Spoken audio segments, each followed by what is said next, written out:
Monsieur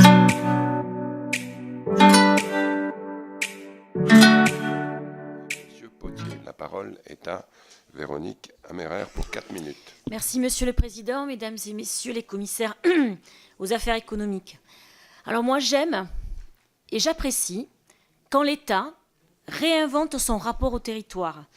Cette Agence nationale de la cohésion des territoires arrive à point nommé dans une période où nous avons plus que jamais besoin de cohésion, mais aussi de concertation et de considération. Mais la cohésion nationale ne saurait se traduire sans une cohésion sociale et une cohésion des territoires. La France s'est dotée au fil des ans d'agents et d'opérateurs qui disposent de compétences inestimables. Ces ressources humaines sont réparties au gré des réorganisations successives dans de nombreuses administrations de l'État.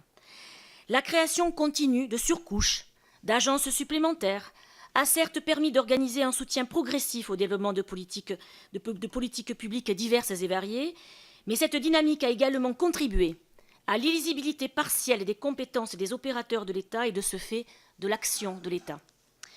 Les maires nous disent leur ras-le-bol. Le président de la République leur répond « alors, faisons ensemble ». C'est ainsi qu'est né ce projet d'Agence nationale de la cohésion des territoires, traduite dans cette proposition de loi. Je remercie Madame la rapporteure pour son immense travail d'écoute auprès d'une diversité d'acteurs qui seront impliqués par la création de cette agence.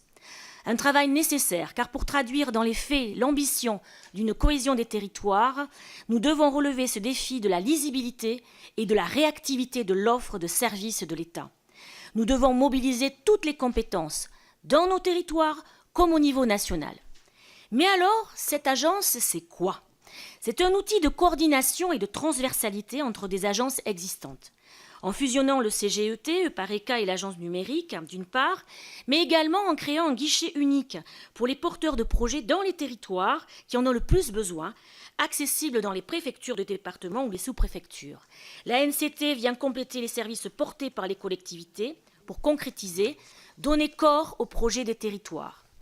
Il est primordial de préciser que la NCT ne vient ni se substituer, ni brouiller les organisations déjà établies, mais à l'inverse, apporter son concours lorsqu'il est nécessaire. C'est une révolution, un changement total de méthodologie, voire de culture, dans certaines administrations pour passer d'un travail en silo à une démarche d'accompagnement de projets au service des territoires, qu'ils soient urbains. Un peu d'espoir, s'il vous plaît. Dans les quartiers prioritaires de la politique de la ville ou ruraux, dans leur diversité en plaine, sur nos littoraux, en outre-mer ou en montagne. Plus encore, elle remet de l'ordre dans notre maquis administratif pour apporter une aide à l'ingénierie technique, financière ou juridique selon les besoins définis.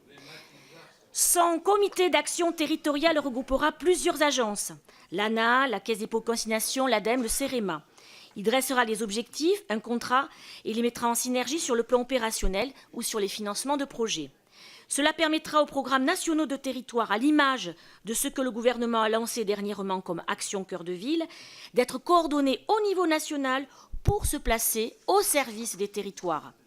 La qualité et la performance de ces agences sont indéniables et plus que jamais, elles doivent se rencontrer et s'articuler ensemble. Plus encore, cette agence accompagnera les projets qui émanent de nos territoires pour faire de ces riches idées une réalité. Il existe également un élément qui, pour ma part, me paraît indispensable en termes de méthode. Et il est crucial de promouvoir un vrai changement d'approche. Je veux souligner ici la démarche participative, soit l'implication de nos concitoyens aux projets qui ont un impact direct sur leur vie quotidienne. Je ne répéterai jamais assez que le citoyen détient un savoir d'usage que nos experts n'ont pas forcément. Par conséquent, le délégué territorial, soit le préfet de département, devra être particulièrement attentif au déploiement de cette méthode. L'État doit ouvrir ses portes, accepter le aller vers, travailler autrement et non plus en silo. Cette agence doit avoir une posture d'assemblier tout en préservant la diversité de nos territoires, quels qu'ils soient. Vous l'aurez compris, c'est avec un espoir certain que j'accueille cette proposition de loi.